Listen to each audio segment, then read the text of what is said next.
All right, this is journal page 53. Couple of reminders. Thursday is our homework vocab day. So be sure that on Thursday you spend that time, your class time, doing that. And then on Friday is your journal test. So be sure that your journal is up to date. If you need any help, please let me know. So today for your journal is actually an in-class activity that students are going to be doing. So we're just going to do it together. So we're on page 53 of our journal. And on the left side, I want you on the top line to write pyramids. And on the right side, I want you to write prisms. Today, we're going to be looking at the difference between a pyramid and a prism. And they are actually going to be doing this and gluing stuff down, but we're going to do it together. And I wish I could get both those to fit, but that's as good as it's going to get. All right, so we're going to start with some words here. When I say has one base, my in-class kids are going to decide which one that is. And for that is a pyramid. Put a star, I'm going to put has one base. The opposite of that is our prism, which has two bases. Okay. Next is going to be how they are named. One is named, our pyramid, let's just do this, is named after the base. Actually, its first name is named after the base. So if I have a triangular pyramid, that means the base is a triangle. Guess what? Prism is also named after the base.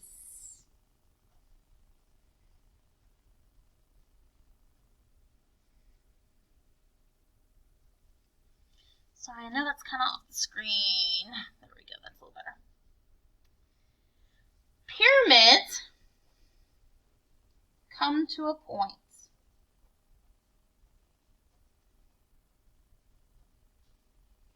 While prisms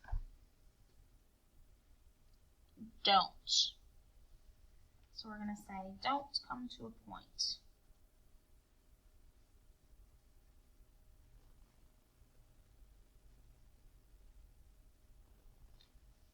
Alright, so I'm actually going to show you some of these. It's going to be a little hard to see in a video, but I'm going to try my best and we're going to see how it goes. Alright, so I'm going to start by showing you some pyramids. I'm talking about them. So this is a pyramid. It's really hard to show that. I think it's a different way, a better way to show this. I don't think there is, honestly. This is a pyramid. Okay, it's a triangular pyramid because my base is a triangle. And it sits like that, comes to a sharp point. Do you see that? Think of Egypt, and you think of those pyramids. That's what we're dealing with. So that's a triangular one. Another basic pyramid is the kind we see in Egypt, which is a square or rectangular based pyramid that comes to a point. You see how it comes to a nice sharp point? Okay. And then we have a form of a pyramid. We don't normally consider it a pyramid, but we are going to be talking about this next week. It is a cone because it comes to a nice sharp point. Looks like an ice cream cone. See that? Pretty cool. Then I actually have a little irregular pyramids, but they are still pyramids. There's this one, which if we flip to its base, 1, 2, 3, 4, 5. So it is a pentagonal pyramid. I had to think about that, which is rooted in the word pentagon. It's got a base of a pentagon. And then we have hexagonal. I know. We aren't actually going to be finding the volume of these, but it is important for you to know the difference between these. And I know this is not the easiest way to see them. My in-class students will get to hold these a little bit. All right, so that's the, those are our pyramids. They come to a sharp point. We name them after their bases, and they only had one base. So, for instance, the point, and there's our one base. It's at the bottom. Triangle's the hardest one for people to see that it has one base, because they're all triangles. But really, that base, that bottom, and it's not always bottom. We like to say bottom for base, but just know that if I have this tilted sideways, my base is still its bottom, the bottom piece, which is not going to be laying like that. All right, so then we have our prisms, which have two bases, and so I'm going to start off with the easiest one that most people think is the easiest one, and it is just our normal rectangular prism. Notice I'm holding it like this on purpose so you can see the two bases. Two bases, it's named after its base. It doesn't come to a point. I mean, it has corners, but it doesn't come to that sharp point. So just to show you kind of a reference, comes to a nice sharp point, only has that one base, versus two bases, doesn't come to a point. So that's that one. The second most common one, I always say looks like a tent, because if I set it like that, it looks like a tent. Okay, here's my two bases. Okay. I know this is hard to see. Maybe if I zoom out even more. No. A lot of times you're going to see this standing like this, or for star tests, they love to have it like sideways like this, kind of. Looking like kind of like a tent. So we'll look at that. Another common one is a cube. A cube is a little tricky because it doesn't matter which two sides you choose as a base. So all the sides are the same. Cube. Alright. And then we have, which is technically not a prism, but it still kind of falls into that same category. And that is a cylinder. Like a can, green bean can if you think of it. Still got two bases. Doesn't come to a sharp point. And then I've got some a little bit unusual ones, just like we did on the last ones. Sorry, the inside piece came out of this one. Which we're going to be using as inside pieces later on. But this is a 1, 2, 3, 4, 5 pentagonal prism. You can see, I like to purposely hold it like this so you can see the two bases, or these two sides. If I try to hold it this way, it's kind of an awkward hold. And I know that's hard for you to see, but and that's my base, the Pentagon.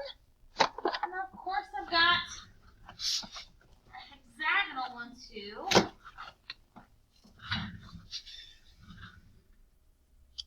Really kind of cool. There's my base. The other base. Hold it. You see it doesn't come to a sharp point. Okay. Here is the same exact base. You can see they have the same size base, but one is a pyramid, and you're getting a good, nice top view. They are usually drawn more at an angle, kind of like that. So you can see these are kind of drawn at an angle also. There you go. You can kind of see both their bases. The bases are the same, which is why they both have the same first name, hexagonal. It's written lightly there on there. But you can see that instead of having a second base, it comes to a sharp point. All right, so that's what we're dealing with. Put all these back, sorry. They're kind of in the way right now. All right, so the next part of what students are going to be doing in class is they actually have a sheet of shapes, and they're going to be cutting them and gluing them. Obviously, unless you printed this out, which if you have that ability, go for it, because really drawing these is not going to be fun. We're going to draw some of them, but what I'm going to do is I'm going to give you a hint to how you can draw. So I'm going to put these on the screen, And what you can do is, if you put your paper, which may be tricky, on the computer screen, you can trace them. Now, we're going to look at some of them, okay? So let's look at this first one. Pyramid or prism? It does come, has like a sharp edge, but does it come to a nice point? No. So we're going to put it in our pyramid. I'm going to show you how to draw it. So it's a right angle. And then I'm going to draw another right angle off to the side, and I'm going to try to make it look identical to the other one. Oh, I'm putting it on the wrong side. This should be going on my prism side. I told you in yesterday's video I'm still on spring break time because it's still spring break. I came up here over the break to get some of these videos done, make my life a little easier. I'm going to draw a right triangle, and then off to the side a little bit, I'm going to try to make the same right triangle. And then you're going to connect the sides. So top point to top point, bottom point to bottom.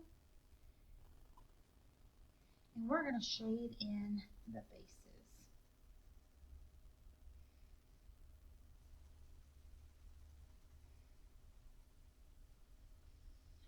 Alright.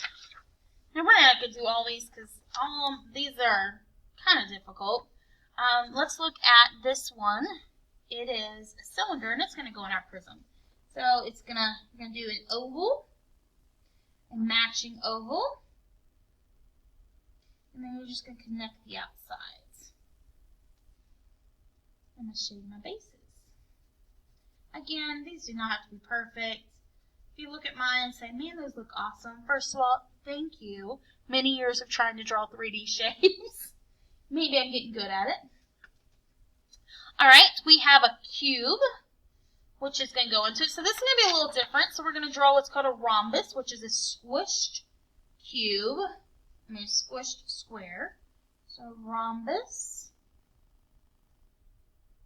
And then we're going to draw a rhombus below it. Trying to make it the same size. And again, we're going to connect point to point. And it might not look exactly right because we're going to shade. And I'm just shading the top and the bottom for my bases. We talked about how base, some people remember it as bottom, but if you look at this first one, it's not on the bottom. The bottom was down here, and this is actually one of the trickiest ones. That's why I always put that as an example. We have a rectangular prism. So you're going to draw I'll draw it the way I draw it.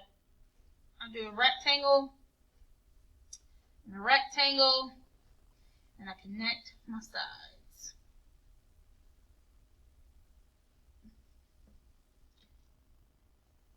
And shade my bases. First of all, shading the bases helps you visually see it better on a paper. But also it helps us when we get to our volume formulas, we're going to need our bases. Alright, that's all the ones we're going to look at for prisms. We could have done, the pentagonal, hexagonal. If you want to draw some of those, it's drawn the same way. You draw the base and you connect it. So even a different triangular one I could do. I could do a triangle, and connect my bases to each other. And then shade in my bases. So you can do that with any shape you want to. As long as my bases are the same, I just connect the sides. Now for me, the cube one, probably could have done a better job drawing that one. Sorry about that, guys. But you just draw a square and a square, and you can connect the bases also. Alright, so that's a prism. Pyramids. Let's look at a couple pyramids. So let's start with just the normal one that we know. I'm going to draw this one slightly at an angle just because it shows up better on paper when you do. So we're going to do a square or a rectangular one. I'm going to draw that. And then I'm going to just pick a point above it. And I'm going to connect. I'll go over a little bit. Connect all 4 of the vertices to it. Now the reason I went off to the side a little bit is because this is kind of hard to draw. As you can see. I probably should have made my base smaller. I know my pyramids are not as great as my prisms. Very frustrating. We can do a triangular one. I'm going to draw my base smaller. And going to come up, connect them. And I'm trying to avoid putting my, or any of my lines connecting the vertices. Would actually be one of my sides. Shade my one base in. Yeah, sorry guys, not as talented at this. Hey, the next one I'm good at, draw an oval. Put your point right above it. Though technically we don't call cones and cylinders, pyramids, and prisms. They're in their own category because they have circular bases. For this purpose, we're going to talk about, because it's got kind of the same thing going on. Alright. So you can practice drawing some of those if you want. You could trace them if you want. If you want to print out your own pictures of them, you want. And then one of the shapes that I have on here that we can draw, but we're going to put it in the middle. We're going to be gluing it in the middle. So I want you to draw a circle in the middle, and then in the middle you're going to do a dotted line that goes to a nice little curve. And then a solid line going the other way. And we've just drawn a very, very horribly drawn sphere. A sphere is neither. Because guess what? A sphere doesn't have a base at all. It's neither. So it would actually go in a neither category. It's all by its lonesome. Alright, so pyramids versus prisms. Hopefully this helps you understand a little bit which one is which. We definitely look at a lot more examples in class. I will attach this paper to this video. That way if you want to print it, if you want to come pick this up, you can come pick it up and I can get you a copy of it. But if you have any questions, let me know. Prisms versus pyramids, we should also have had a nice review on it. Also, if you are having a hard time visualizing this, if you go to Google and type in real world example of a cylinder, it'll tell you, and you can actually find that, like a can of green beans. That's a real life cylinder. So if you want to get your hands on these, some of you are very much what we call tactile people, which means you need to touch things in order to understand them better. I understand that. I do better with these three-dimensional shapes too, so do my students usually in class. Or if you want to come up here after school one day, see them, play with them, I'm good with that too. If you have any questions, let me know. You'll have a blessed day.